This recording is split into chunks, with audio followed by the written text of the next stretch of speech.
What's up guys, it's Johnny here from Cagewrx. Today I'm going to be showing you how to install our new front grille on your Pro XP, Pro R, or Turbo R. First, you're going to remove your factory grille by pressing down on the two prongs at the top of the grille and pulling out away from the car.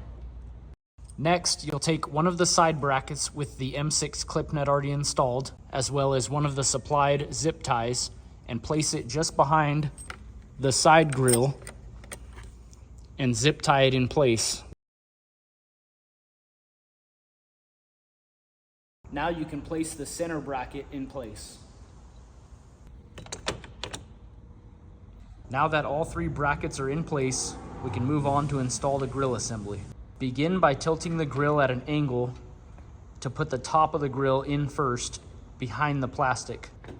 It's easier if you start on one side and get that side fully in place and then move on to the other side. Once both sides are behind the plastic, you may need to pull out on the middle of the grille to get it to pop into place. Once the grille assembly is set in place, you can then install the M6x25 button head cap screws to the middle bracket.